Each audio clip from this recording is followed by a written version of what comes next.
നമ്മൾ കഴിഞ്ഞ ദിവസം ചർച്ച ചെയ്തു വി രാജേഷ് പുതിയ മേയർ മെസ്സിനെ കുറിച്ചൊക്കെ നമ്മൾ ചർച്ച ചെയ്തു. പക്ഷേ BJP-യിലെ മറ്റീ ചില നേതാക്കൾക്കില്ലാത്ത എന്തെങ്കിലുമൊക്കെ ഒരു ഗുണം വി രാജേഷിനുണ്ടെന്ന് നമുക്ക് തോന്നിപ്പോവും. അങ്ങനെ ഒരു പ്രസ്താവനയാണ് പുള്ളി ഇന്ന് നടത്തിയിരിക്കുന്നത്. അതായത് നമ്മുടെ മേയറെ കുറിച്ച്, മുൻ മേയർ അല്ലെങ്കിൽ നമ്മുടെ ഇതിനു മുന്നേ ഭരണത്തിലിരുന്ന CPM-ന്റെ കയ്യിലായിരുന്നല്ലോ വർഷങ്ങളായിട്ട് തിരുവനന്തപുരം. അപ്പം അവരൊന്നും ചെയ്തിട്ടില്ല എന്ന് പറയാൻ പറ്റില്ല. അവർ ചെയ്ത കാര്യങ്ങളെ അഭിനന്ദിച്ചുകൊണ്ട് വി രാജേഷ് ഇപ്പോൾ ഒരു പ്രസ്താവന നടത്തിയിട്ടുണ്ട്. അപ്പം നമ്മൾ ഇന്നലെ പറഞ്ഞു ഈ BJP-യിലോട്ട് എത്തുന്ന ചിലർക്ക് ഉണ്ടാവുന്ന ചില പ്രതിഭാസങ്ങളെ കുറിച്ച് പറഞ്ഞു. അപ്പൊ ആ പ്രതിഭാസം അത്ര അങ്ങോട്ട് വി രാജേഷിനെ ബാധിച്ചിട്ടില്ലെന്ന് തോന്നുന്നല്ലേ? അങ്ങനല്ല. വി രാജേഷിനെ സംബന്ധിച്ചിടത്തോളം വി രാജേഷ് സ്വതവേ അങ്ങനെയാണ്.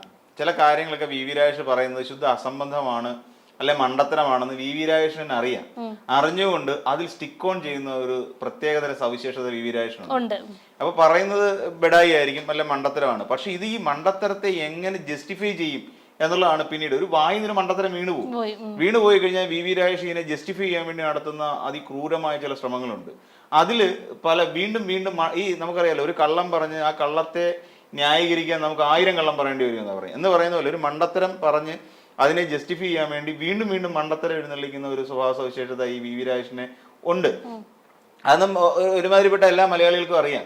കാര്യം മിക്കവാറും ചാനൽ ചർച്ചകളിലൂടെയാണ് വി രാജേഷ് എന്ന് പറയുന്ന ഒരാൾ രാഷ്ട്രീയ നേതാവ് എന്നുള്ള നിലയിലേക്ക് അംഗീകരിക്കപ്പെടുന്നത്.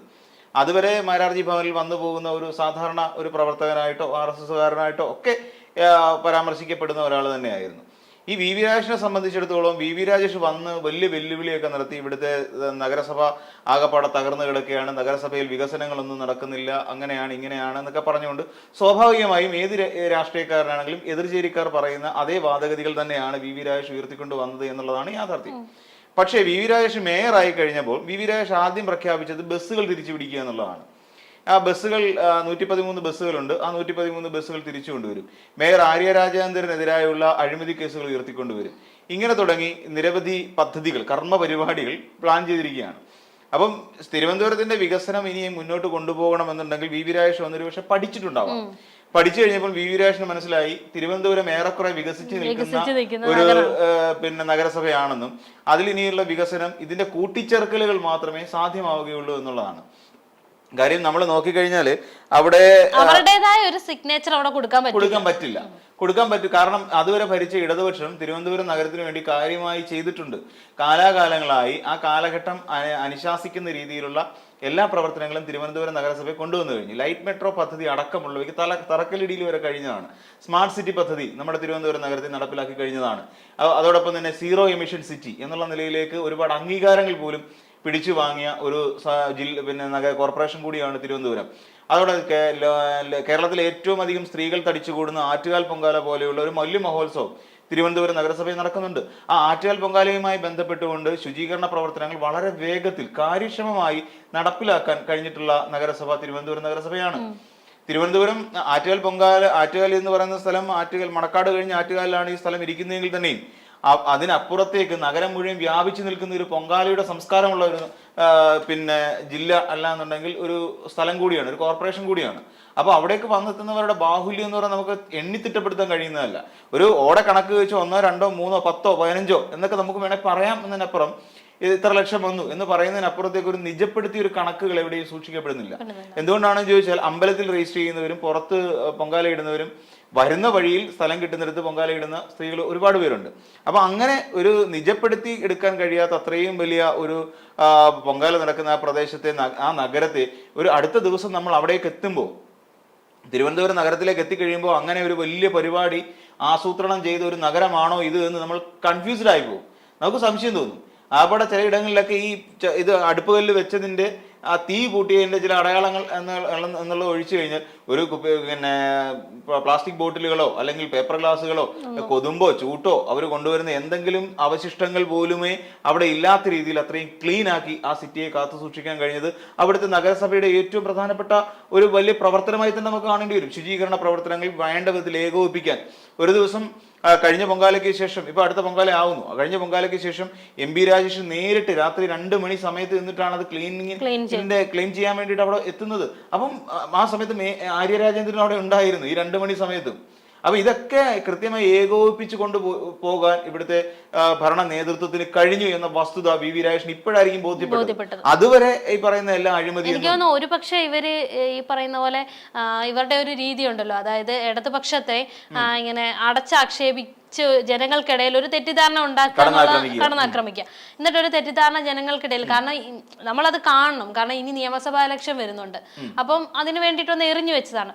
പക്ഷെ ഇപ്പൊ ഈ പറഞ്ഞതുപോലെ ഈ ഒന്നും ചെയ്യാനില്ല, ഒന്നും ചെയ്യാനില്ല എന്ന് മനസ്സിലാക്കി തുടങ്ങി. കാരണം അവിടെ ചെന്ന് ഇരിക്കുമ്പോഴാണല്ലോ, ആ സീറ്റിൽ ചെന്ന് ഇരിക്കുമ്പോഴാണല്ലോ ഇനി എന്തൊക്കെ ചെയ്യാൻ പറ്റില്ല എന്നൊക്കെ പറയാം. മുന്നേ ഉള്ളതെല്ലാം വാഗ്ദാനങ്ങളാണ്. അപ്പൊ ഇപ്പൊ മനസ്സിലായി എന്തൊക്കെ ചെയ്യാൻ പറ്റും, എന്തൊക്കെ ചെയ്യാൻ പറ്റൂല എന്ന് മനസ്സിലായപ്പം എങ്ങനെയും സ്റ്റിക്ക് ഓൺ ചെയ്യണമല്ലോ, ഈ പറഞ്ഞ കാര്യങ്ങൾ നിൽക്കണമല്ലോ. അതാണ് തുടക്കത്തിലെ പറഞ്ഞത്, ഞങ്ങൾ ഇനിയൊന്നും ചെയ്തില്ലെങ്കിൽ നിങ്ങൾ ഞങ്ങളെ കുറ്റം പറയരുത്. കാര്യം ഇടതുപക്ഷം ഭരിച്ചുകൊണ്ടിരുന്ന അല്ലെങ്കിൽ ഇടതുപക്ഷത്തിന്റെ മേയർ വേണ്ട കാര്യങ്ങളെല്ലാം ഏറെക്കുറെ ചെയ്തു വെച്ചിട്ടുണ്ട്. അതുകൊണ്ടാണ് ഞങ്ങൾ അവരൊന്നും ചെയ്തില്ല എന്ന് ഞങ്ങൾ പറയുന്നില്ല. പിന്നെ എന്തായിരുന്നു ഒരു വികസിത തിരുവനന്തപുരം എന്ന് പറയുന്ന ഒരു സ്ലോഗൻ ഉണ്ടാക്കാൻ മോദി വന്ന് പ്രഖ്യാപിക്കുമെന്നാണല്ലോ അവർ പറഞ്ഞത്. മോദി വന്ന് ഇനി എന്ത് പ്രഖ്യാപിക്കാനാണ്? വി രാജേഷ് ഉയർത്തിക്കൊണ്ട് വന്ന ഒരു മെഡിക്കൽ ടൂറിസം എന്ന് പറയുന്ന ഒരു പദ്ധതിയുണ്ട്. ഈ മെഡിക്കൽ ടൂറിസം നമ്മൾ എനിക്ക് തോന്നുന്നു ശിവഗിരിയിലൊക്കെ ഇതുമായിട്ട് ബന്ധപ്പെട്ട് വി രാജേഷ് ചർച്ച ചെയ്ത അല്ലെ പ്രസംഗിച്ച ഒരു വിഷയം തന്നെയാണ്.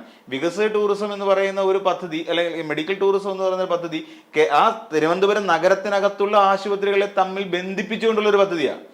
അതിന് വലിയ തരത്തിലുള്ള ഒരു ഈ സാമ്പത്തികത്തിന്റെ ആവശ്യമൊന്നുമില്ല. നിലവിൽ അവിടെ ആശുപത്രികളുണ്ട്, കുട്ടികൾക്കുള്ള ആശുപത്രികളുണ്ട്, സ്ത്രീകൾക്കും കുട്ടികൾക്കുമായിട്ടുള്ള ആശുപത്രിയുണ്ട്, മാതൃ ഹോസ്പിറ്റലുകളുണ്ട്, മെറ്റേണിറ്റി ഹോസ്പിറ്റലാണ് തൈക്കാടുള്ളത്.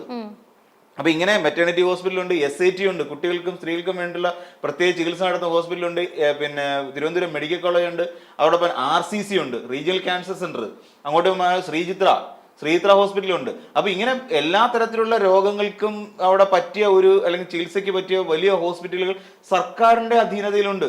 നമുക്കറിയാം സർക്കാർ ഇന്ന് സംസ്ഥാന സർക്കാർ ഇതുവരെ ചെയ്യാത്ത കാര്യങ്ങൾ, ഹൃദയം മാറ്റിവയ്ക്കൽ ശസ്ത്രക്രിയ പോലും നമ്മുടെ സർക്കാർ ആശുപത്രിയിൽ ചെയ്തു തുടങ്ങുന്നു.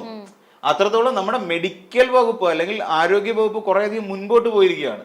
ഇത് മറ്റു സംസ്ഥാനങ്ങളിൽ ചിന്തിക്കാൻ പോലും കഴിയില്ല. അവിടുത്തെ ഒരു സർക്കാർ ആശുപത്രിയിൽ അവിടെ ഒരു ഹൃദയം മാറ്റിവെക്കൽ ശസ്ത്രക്രിയയെ കുറിച്ച് ചിന്തിക്കാൻ പറ്റുന്നില്ല. അപ്പം നമ്മുടെ കേരളത്തിൽ ഇതിന് അനുസരിച്ചുള്ള ഫെസിലിറ്റീസ് ഉണ്ട്. ഇപ്പൊ തിരുവനന്തപുരം നഗരത്തിൽ ഒരാൾക്ക് ഒരു അറ്റാക്ക് ഉണ്ടായി കഴിഞ്ഞാൽ അയാളെ ഒരു 10 മിനിറ്റ് സമയത്തിനുള്ളിൽ എത്തിക്കാൻ ഒരുപാട് ആശുപത്രികളുണ്ട് എന്നുള്ളതാണ് അതിനകത്തിലെ ഏറ്റവും വലിയ കാര്യം. നഗരത്തിൽ സെക്രട്ടേറിയറ്റിന്റെ ഫ്രണ്ടിൽ വെച്ചാണ് ഒരാൾക്ക് അറ്റാക്ക് ഉണ്ടാകുന്നതെങ്കിൽ വളരെ എളുപ്പത്തിൽ പിന്നെ ജനറൽ ആശുപത്രി ഉണ്ട്. അതിന്റെ അവിടുന്ന് കുറച്ചങ്ങോട്ട് പോയി കഴിഞ്ഞാൽ പിന്നെ കിംസ് പോലെയുള്ള ആശുപത്രി ഉണ്ട്, PRS ഹോസ്പിറ്റലുണ്ട്, SK ഹോസ്പിറ്റലുണ്ട്. എന്തുകൊണ്ട് ഒരു 10-20 മിനിറ്റിനകത്തുകൊണ്ട് ഈ പേഷ്യന്റിനെ ഉദ്ദേശ സ്ഥലത്തേക്ക് കൃത്യമായി വാഹനം കിട്ടിയാൽ എത്തിക്കാൻ കഴിയും. അതിന്റെ തൊട്ടടുത്ത് അങ്ങോട്ട് നീങ്ങി കഴിഞ്ഞാൽ SP ഫോർട്ട് ഹോസ്പിറ്റലുണ്ട്. അപ്പം തിരുവനന്തപുരം നഗരം ആശുപത്രികൾ കൊണ്ട് നിബിഡമായ ഒരു ജില്ല തന്നെയാണ്, അല്ലെങ്കിൽ കോർപ്പറേഷൻ തന്നെയാണെന്നൊക്കെ പറയേണ്ടി വരും. അപ്പൊ ഇതിനെ കോർത്തിണക്കിക്കൊണ്ടുള്ള ഒരു മെഡിക്കൽ ടൂറിസം എന്ന് പറയുന്ന ഒരു പദ്ധതിയാണ് ശരിക്കും വി രാജേഷ് ഉദ്ദേശിക്കുന്നത്. പിന്നെ അവിടുത്തെ ക്ഷേത്രങ്ങളെ ബന്ധിപ്പിച്ചുകൊണ്ട് ഈ പറയുന്ന പോലെ ഒരു ഡിവോഷണൽ ഹബ്ബാക്കി മാറ്റുക. ശരിക്കും ഡിവോഷണൽ ഹബ്ബ് തന്നെയാണ് തിരുവനന്തപുരം. തിരുവനന്തപുരത്ത് എത്തുന്നവർക്ക് നമുക്കറിയാം, തിരുവനന്തപുരത്തിന്റെ ഒരു ബോർഡർ വടക്കവും തുടങ്ങുന്ന ഒരു ബോർഡർ മുതൽ നമുക്ക് ക്ഷേത്രങ്ങളുടെ ഒരു വലിയ നീണ്ട നിര തന്നെയുണ്ട്. നമ്മൾ ശിവഗിരി മുതൽ നമ്മൾ അങ്ങോട്ട്, ശിവഗിരി ഒരു ക്ഷേത്രമേയിൽ അംഗീകരിക്കാൻ കഴിയില്ലെങ്കിൽ പോലും ശിവഗിരി മുതൽ നമുക്ക് അങ്ങോട്ട് ഒരു പിൽഗ്രിമേജ് ടൂറിസത്തിനുള്ള ഒരു വകുപ്പ് ഉണ്ടാവും അങ്ങോട്ടേക്ക്. എത്രയോ ക്ഷേത്രങ്ങളുണ്ട്. ഇതൊക്കെ BJPയുടെ ഭരണ നേട്ടമാണോ? അല്ല. ഈ പറയുന്ന ആശുപത്രികൾ വികസിച്ചതും ആശുപത്രികൾക്ക് മികച്ച ഒരു നിലയിലേക്ക് നമ്മുടെ ആശുപത്രികൾ വളരുകയും ചെയ്തതിന്റെ പ്രധാനപ്പെട്ട കാരണം എന്ന് പറഞ്ഞാൽ അതത് സംവിധാനങ്ങൾ, സർക്കാർ സംവിധാനങ്ങൾ തന്നെയല്ലേ. അപ്പം ഇതൊക്കെ കോർത്തിണക്കി ഇതിനെയൊക്കെ മാനേജ് ചെയ്തുകൊണ്ട് പോകാൻ മാത്രമേ ഇനിയിപ്പോ വി രാജേഷിനെ കൊണ്ട് പറ്റുകയുള്ളൂ. ഇപ്പം പിന്നെ ഈ നായ്ക്കളെ, തെരുവ് നായ്ക്കൾ, അതൊരു വലിയ ശല്യം തന്നെയാണ് തെരുവ് നായ്ക്കൾ. ആ തെരുവ് നായ്ക്കളുടെ ശല്യം പരിഹരിക്കാൻ വേണ്ടി വി രാജേഷ് ഇപ്പൊ ചെയ്യുന്ന അതിനൊരു പദ്ധതി ഉണ്ടാക്കി. ഈ പദ്ധതി ഉണ്ടാക്കിയത് ഏത് രീതിയിലാണ്? അതിനകത്ത് അടങ്കൽ പാളിപ്പോയി വി രാജേഷിന്. ആ തെരുവ് നായകളെ കൊണ്ടുവന്നിട്ട് ഇതിനെ മറ്റെവിടെയെങ്കിലും ഒരു സുരക്ഷിതമായ ഷെൽട്ടറുകളിലേക്ക് മാറ്റുക. ഇതാണ് ചെയ്യേണ്ടത്. അതിന് പകരം എന്താ ചെയ്യുന്നത് വെച്ചാൽ ഇപ്പൊ അതിന്റെ ഒരു വീഡിയോ പുറത്തു വന്നിട്ടുണ്ട്. ഈ തെരുവ് നായകളെ അവിടെ നിന്ന് പിടിച്ചിട്ട് ഒരു സ്ഥലത്ത് നിന്ന് തെരുവ് നായയെ പിടിക്കുന്നു, എന്നിട്ട് മറ്റൊരു സ്ഥലത്തേക്ക് അതിനെ കൊണ്ടുവന്ന് ഇറക്കി വിടുകയാണ് ചെയ്യുന്നത്, ഉപേക്ഷിക്കുകയാണ്. അതിന് പകരം ഷെൽട്ടറുകൾ ഉണ്ടാക്കിക്കൂടി. എന്റെ അറിവിൽ തിരുവനന്തപുരത്താണ് പിന്നെ ആദ്യമായി ഇങ്ങനെ നായ്ക്കളെ സംരക്ഷിക്കാൻ വേണ്ടിയിട്ടൊരു ഇടം.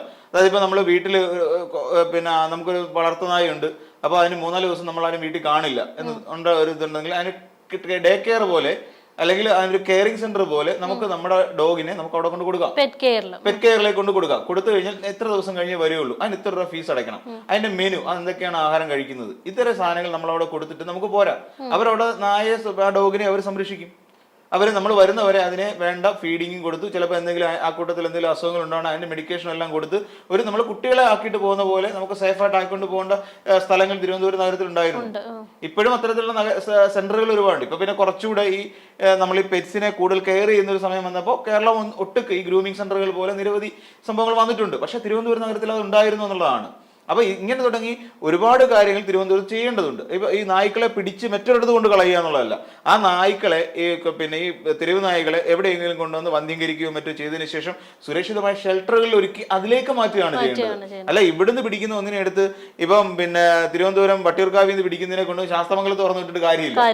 അപ്പം ഇത് മറ്റു ശാസ്ത്രമംഗലത്തുള്ളവർക്ക് ദോഷമാകും. അപ്പൊ ഇതിങ്ങനെ ഉണ്ടാവാതെ അതിനെ വേണ്ട രീതിയിൽ മാനേജ് ചെയ്ത് കൊണ്ടുപോകാനുള്ള ഒരു സംവിധാനമാണ് വേണ്ടത്. അതിൽ വി രാജേഷ് എന്ത് പിന്നെ ഈ പറയുന്ന തിരുവനായിൽ നിന്ന് ജനങ്ങളെ മോചിപ്പിക്കാനുള്ളത് വെച്ചാൽ അത് ചെയ്യാം. അത് കുറച്ചുകൂടെ നല്ലൊരു ബെനിഫിറ്റ്. അല്ല ഇപ്പൊ ചെയ്യുന്ന പോലെ ചെയ്തു കഴിഞ്ഞാൽ വി രാജേഷിന് കൈ കൊള്ളൂ എന്നുള്ള കാര്യം 100% ഉറപ്പാണ്. പിന്നെ ഇത് വി രാജേഷ് പറഞ്ഞിരിക്കുന്ന കാര്യങ്ങളെല്ലാം ജെനുവിനാണ്. കാര്യം വി രാജേഷ് പഠിച്ചു, കാര്യങ്ങൾ മനസ്സിലാക്കിയതിന്റെ പിൻബലത്തിൽ നിന്നുകൊണ്ടാണ് പറയുന്നത്. പക്ഷെ എടുത്തുചാട്ടമായി പോയി ഈ പറയുന്ന ബസ്സിന്റെ കാര്യത്തിൽ വി രാജേഷ് കാണിച്ച് അങ്ങേയറ്റത്ത് എടുത്തുചാട്ടോ. കാര്യം വി രാജേഷ് മനസ്സിലാക്കാതെ പോയൊരു കാര്യമുണ്ട്. ഇതിന് സംവിധാനമുണ്ട്. ഒരു ട്രാൻസ്പോർട്ട് വകുപ്പ് എന്ന് പറയുന്ന ഒരു സംവിധാനത്തിലൂടെ ചലിച്ചുകൊണ്ടിരിക്കുന്ന മെക്കാനിസമാണ്. പറ്റിപ്പോയ അബദ്ധം മറയ്ക്കാനായിരിക്കും ആയിരിക്കാം ഒരു പക്ഷേ. പിന്നെ വി രാജേഷ് എനിക്ക് തോന്നുന്നത് ഇപ്പൊ കഴിഞ്ഞ ദിവസം ജി സുധാകരനെ പോയി കണ്ടിരുന്നു, പൊന്നാട എണീക്കുകയൊക്കെ ചെയ്തു. അതൊന്നും തെറ്റായി എനിക്ക് തോന്നിയിട്ടില്ല. പക്ഷേ വി രാജേഷ് ഇത് ചെയ്തത് ഒരു മുതിർന്ന നേതാവിനോട്, ഒരു മുതിർന്ന രാഷ്ട്രീയക്കാരനോട്, മുതിർന്ന ഒരു ജനനേതാവിനോട് കാണിക്കുന്ന ആദരവാണെങ്കിൽ നമ്മൾ അതിനെ അംഗീകരിക്കും. അതേസമയം വി രാജേഷ് ചെയ്തത് ഒരുതരം പൊളിറ്റിക്കലായ ഗെയിമിംഗ് ആണെങ്കിൽ അംഗീകരിക്കാൻ പറ്റില്ല. ഇപ്പൊ സ്വാഭാവികമായി ഇപ്പൊ ആദ്യമായിട്ട് അധികാരത്തിലെത്തുന്ന ഒരു മേയർ, അതായത് BJP ആദ്യമായിട്ട് അധികാരത്തിലെത്തുകയാണ്, BJPയുടെ ഒരു മേയറാണ്. ആ മേയർ നമ്മുടെ കേരളത്തിലുള്ള എല്ലാ പിന്നെ മുതിർന്ന നേതാക്കളെയും, കോൺഗ്രസ് എന്നില്ല കമ്മ്യൂണിസ്റ്റ് എന്നില്ലാത്ത ആൾക്കാരെ എല്ലാവരെയും ആദരിക്കുന്ന ഒരു രീതി ഉണ്ടെങ്കിൽ അതൊരു നല്ല പ്രവണതയാണ്. ഒരുപക്ഷെ രാഹുൽ മാങ്കൂട്ടത്തിലിനെ പോലുള്ളവർ കണ്ടുപഠിക്കേണ്ട ഒരു വലിയ നല്ല മികച്ച ഒരു പ്രവണതയായിട്ടാണ് ഞാൻ അതിനെ കാണുന്നത്. അവിടെ ചെല്ലുന്നു, ആദരിക്കുന്നു. കാരണം അദ്ദേഹം പറയുന്ന ജി സുധാകരൻ മന്ത്രിയായിരുന്ന ആളാണ്. അപ്പൊ അദ്ദേഹത്തിനെ ആദരിക്കുന്നതിൽ തെറ്റൊന്നുമില്ല. അവിടെ ആരും ഒരു ഡീല് BJP CPM ഡീല് എന്ന് പറയുന്നൊരു ഡീൽ അവിടെ ആരോപിക്കപ്പെടില്ല. അത് നല്ല പ്രവണത സൃഷ്ടിക്കപ്പെടും. മറിച്ച് ഞാൻ ഇങ്ങനെയൊക്കെയാണ്, ഞങ്ങൾ BJPക്കാരുടെ ഒരു രീതി ഇതാണ് എന്ന് കാണിച്ചു കൊടുക്കാൻ വേണ്ടി ചെയ്യുന്നത് തെറ്റാണ്. അത് പിന്നെ നല്ലൊരു പ്രവണതയായിട്ട് തോന്നില്ല. ഞങ്ങൾ BJPക്കാർ കുറച്ചുകൂടെ മുതിർന്നവരെ ബഹുമാനിക്കുന്നവരും ആദരിക്കുന്നവരുമാണ് എന്ന് മറ്റുള്ളവരുടെ മുമ്പിൽ ഒരു പ്രതീതി ഉണ്ടാക്കാൻ വേണ്ടി ശ്രമിക്കരുത്. അത് മോശമാണ്. അത് പക്ക പൊളിറ്റിക്സ് ആണ്. ഇതെന്തുകൊണ്ട് സംഭവിക്കുക? ഇതൊരു വോട്ടിംഗ് തന്ത്രമാണ്. ഇതൊരു തന്ത്രമാണ്. അത് കാര്യം കണ്ടില്ലേ വി രാജേഷ് സാർ എത്ര ഡീസന്റ് ആണ്, ഇങ്ങനെ ആയിരിക്കണം ആളുകൾ എന്ന് വരുത്തി തീർക്കാൻ വേണ്ടി അങ്ങനെ ഒരു PR വർക്കിന് വേണ്ടിയിട്ട് ശ്രമിക്കരുത്. അത് തെറ്റായ പ്രവണത സൃഷ്ടിക്കപ്പെടും. ഇവിടെ നമുക്കറിയാം സ്വന്തം നേതാക്കന്മാരെ ചീത്ത വിളിച്ചുകൊണ്ട് നടക്കുന്നവരാണ് മറ്റ് ഇപ്പൊ ഈ പറയുന്ന പോലെ കോൺഗ്രസിനകത്തുള്ളത്. PJ കുര്യനെ പോലും വളഞ്ഞിട്ട് ആക്രമിക്കുന്ന അല്ലെങ്കിൽ എടുത്തു ഉയർത്തിക്കൊണ്ട് നടന്ന VD സതീശനെ പോലും തെറി വിളിക്കുന്ന ഒരു വിഭാഗം തെറിക്കൂട്ടമായി കോൺഗ്രസ് മാറിയിരിക്കുന്ന സാഹചര്യത്തിൽ മറ്റു ഒരു പാർട്ടിയിലെ ഒരാളെ ആദരിക്കാൻ കാണിക്കുന്ന മനസ്സ് അതിനെ ഞാൻ എഗ്രി ചെയ്യുന്നു, അതിനെ നല്ല മനസ്സായി എഗ്രി ചെയ്യുന്നു. പക്ഷെ ഈ പ്രവർത്തനങ്ങൾ മറ്റൊരാളെ കുറ്റപ്പെടുത്തിക്കൊണ്ടാവരുത്. ഇപ്പം വി രാജേഷ് പുലർത്തിയ നല്ലൊരു പ്രവണതയാണ്. മീൻസ് ഞങ്ങൾ ഇന്ന കാര്യങ്ങൾ അവർ ചെയ്തു കഴിഞ്ഞു എന്ന് പറഞ്ഞു, ഞങ്ങൾക്ക് ഇനി ചെയ്യണമെന്നുണ്ടെങ്കിൽ പുതിയ കാര്യങ്ങൾ വേണം ചെയ്യാൻ, എല്ലാ കാര്യങ്ങളും അവർ ചെയ്തിട്ടുണ്ട് എന്ന് പറഞ്ഞു വെക്കുന്നത് അതൊരു തരം അംഗീകരിക്കുന്ന രാഷ്ട്രീയമാണ്. അതൊരു രാഷ്ട്രീയ വ്യക്തിത്വമാണ് എന്ന് ഞാൻ മനസ്സിലാക്കിയെടുത്തോളം കാലം. അല്ലാതെ പിന്നെ ഒരു സത്യം പറച്ചിലൂടെയാണ്. ഞാൻ തുടക്കത്തിലെ പറഞ്ഞ പോലെ വി രാജേഷിന്റെ ഒരു ചെറിയ പ്രശ്നമുണ്ട്. ഞാൻ നേരത്തെ സൂചിപ്പിച്ച പോലെ ഒരു മണ്ടത്തരം സ്റ്റിക്ക് ഓൺ ചെയ്യാൻ വേണ്ടി പലതും ഇങ്ങനെ പറഞ്ഞ് അതിനകത്ത് കൊണ്ടുവന്ന് വളച്ചുകൊണ്ടുവരുന്നു. അങ്ങനെ ഒരു മണ്ടത്തരമാണോ എന്നുള്ള കാര്യം പാർട്ടി ചർച്ച ചെയ്യപ്പെടേണ്ടതാണ്. ഇങ്ങനെ പറയുമ്പോൾ CPM-നെ സംബന്ധിച്ചിടത്തോളം അതൊരു മികച്ച ഒരു സർട്ടിഫിക്കറ്റ് ആണ്. CPM-ന് ഗുണം ചെയ്യും അത്. എന്തുകൊണ്ടാണ് CPM-ന്റെ ഒരു മേയർ വെറും 21 വയസ്സുള്ള സമയത്താണ് മേയർ ആര്യ രാജേന്ദ്രൻ അവിടെ മേയറായിട്ട് അവരോധിക്കപ്പെടുന്നത്. ആ മേയർക്ക് ഇത്രയും കാര്യങ്ങൾ 5 വർഷം കൊണ്ട് ചെയ്യാൻ കഴിഞ്ഞു എന്ന് പറയുന്ന ഒരു വലിയ മാർക്കാണ് അവിടെ കൊടുത്തിരിക്കുന്നത്. ഇത്രയും കാര്യങ്ങൾ ആ കൊച്ചു പെൺകുട്ടിക്ക് അവിടെ ചെയ്യാൻ കഴിഞ്ഞു എന്ന് ഒരു അടുത്ത മേയറായിട്ട് കയറുന്ന ഒരാൾ പറയുകയാണെന്നേ. അപ്പം മേയർ ആര്യ രാജേന്ദ്രന് കിട്ടുന്ന ഒരു പെർഫോമൻസിന്റെ സർട്ടിഫിക്കറ്റ് എത്രത്തോളം വലുതാണെന്ന് ആലോചിച്ച് നോക്കൂ. അത്രത്തോളം 5 വർഷം കൊണ്ട് ചെയ്തു കഴിഞ്ഞു, ഇനി ഞങ്ങൾക്ക് എന്ത് ചെയ്യണം എന്നുള്ളതിനെ കുറിച്ചാണ് അവർ ആലോചിക്കുന്നത്. അപ്പം വികസനത്തിൽ അപ്പം CPM-കാർ മുൻപന്തിയിലാണ് എന്നൊരു പിന്നെ വാക്കുകൂടി മേയർ അറിയാതെയോ അറിഞ്ഞോ പറഞ്ഞു വെച്ചിരിക്കുന്നു എന്നുള്ളതാണ് മനസ്സിലാക്കേണ്ടത്. അപ്പൊ തിരുവനന്തപുരം നഗരത്തിൽ CPM ഗുണം ചെയ്യില്ലേ? തീർച്ചയായും ഗുണം ചെയ്യും. CPM വികസന വിരോധികളല്ല എന്നും വികസനത്തിന് വേണ്ടിയിട്ട് തിരുവനന്തപുരം നഗരത്തെ വികസനത്തിന്റെ പാതയിലേക്ക് എത്തിച്ചതും ഇടതുപക്ഷമാണ് എന്നൊരു ധ്വനിപ്പിക്കൽ അവിടെ VV രാജേഷ് കൊടുത്തിട്ടുണ്ട്. ഒരു പക്ഷേ VV രാജേഷിന്റെ ഈ ഒരു പ്രസ്താവന ഇനി ശ്രദ്ധയിൽപ്പെട്ടാൽ ചിലപ്പോൾ BJP പറയും നിങ്ങളോട് ആര് പറഞ്ഞു അങ്ങനെ പറയാൻ എന്ന് ചോദിക്കും. കാര്യം നിങ്ങളത് പറഞ്ഞുകൊണ്ട് നമുക്ക് കെണിയായി. നമ്മളെന്താ പറഞ്ഞു? അവർ വികസന വിരോധികളാണ്, തിരുവനന്തപുരം നഗരത്തിൽ വികസനം നടക്കുന്നില്ല, തിരുവനന്തപുരം നഗരം താറുമാറായി കിടക്കും, ഇവിടെ സാമ്പത്തിക ക്രമക്കേടുകളുണ്ട്. ഇതൊക്കെ ഉയർത്തിക്കൊണ്ട് വരേണ്ട ആൾക്കാര് ഇത് മറിച്ച് പറയുമ്പോൾ ഉണ്ടാകുന്ന ഒരു പ്രശ്നമുണ്ടല്ലോ. ഈ ഒരു പ്രശ്നം ഭാവിയിൽ ഉണ്ടായേക്കാം.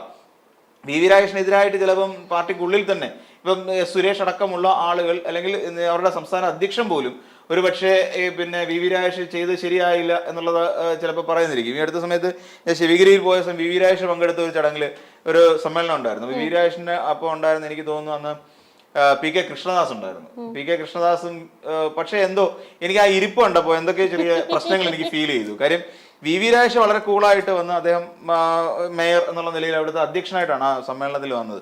തൊട്ടടുത്തായി ഇരിക്കുന്നത് BJPയുടെ നേതാവ് PK കൃഷ്ണദാസ്. പക്ഷെ കൃഷ്ണദാസ് ഒരിക്കൽ പോലും മേയറോട് സംസാരിക്കുന്നത് കണ്ടിട്ടില്ല ഞാൻ. അത് വളരെ ശ്രദ്ധാപൂർവ്വം ഞാൻ നോക്കിക്കൊണ്ടിരിക്കുകയാണ്. കൃഷ്ണദാസ് അടുത്തിരിപ്പുണ്ട്. 2 ചെയറുകൾ അടുത്തടുത്ത് കിടക്കുമ്പോൾ സ്വാഭാവികമായിട്ട് ഒരേ രാഷ്ട്രീയ പാർട്ടിക്കാരാകുമ്പോൾ ഇങ്ങനെ ഇരിക്കും. ആ എപ്പുറത്തിരിക്കുന്ന ആൾ ഇങ്ങോട്ട് കുറച്ച് ചേർന്നിരിക്കും. എന്നാൽ ഇതില്ല. VV രാജേഷ് സ്ട്രൈറ്റ് ആയിട്ടിരിക്കുന്നു, കൃഷ്ണദാസ് കുറച്ച് അകന്ന് എന്തോ അവിടെ നിന്ന് തോക്ക് ചൂണ്ടിയിരിക്കുന്ന പോലെ അകന്ന് കുറച്ച് മാറിയിരിക്കുന്നു. കൂടുതൽ ചർച്ചകളൊന്നും ഉണ്ടാകുന്നില്ല. പക്ഷെ അത് എന്ത് തരം രാഷ്ട്രീയമാണെന്ന് മനസ്സിലാകുന്നില്ല. സ്വന്തം പാർട്ടിയുടെ മാനം കാത്ത ഒരു മേയറോട് ഒന്ന് മര്യാദയ്ക്ക് സംസാരിക്കാൻ പോലും, ഒരു വേദി പങ്കിടുന്ന സമയത്ത് പോലും മര്യാദയ്ക്ക് സംസാരിക്കാൻ PK കൃഷ്ണദാസിന് കഴിഞ്ഞില്ല എന്നുള്ളത് അത് എന്തിന്റെ അല്ലെങ്കിൽ എന്താണ് അതിന്റെ പിന്നിലുള്ളതെന്ന് മാത്രം മനസ്സിലാവുന്നില്ല. എന്തായാലും VV രാജേഷിന്റെ ഈ പ്രസ്താവന കുറച്ചധികം ചർച്ച ചെയ്യപ്പെടേണ്ട കാര്യം, പ്രത്യേകിച്ച് തിരുവനന്തപുരം നിവാസികൾ വളരെ കാര്യമായി ചർച്ച ചെയ്യപ്പെടേണ്ടതാണ്. എന്തുകൊണ്ടും VV രാജേഷ് ഈ പറയുന്ന കാര്യങ്ങളൊക്കെ കേൾക്കുമ്പോഴാണ് നമുക്ക് തോന്നുന്നത് R ശ്രീലേഖയെ പോലെയുള്ള ഒരു പുങ്കത്തി ആയ ഒരു രാഷ്ട്രീയ നേതാവ് ഒരിക്കലും മേയർ സ്ഥാനത്തേക്ക് വരാൻ പാടില്ലാത്തതാണ്. അതിന് തടയിട്ട VV രാജേഷ് എന്തായാലും അഭിനന്ദനങ്ങൾ. സത്യമായി തുറന്നു പറഞ്ഞതിന് VV രാജേഷ് എന്തായാലും അഭിനന്ദനങ്ങൾ കൊടുക്കുന്നതാണ് ഉചിതമെന്ന് എനിക്ക് തോന്നുന്നു.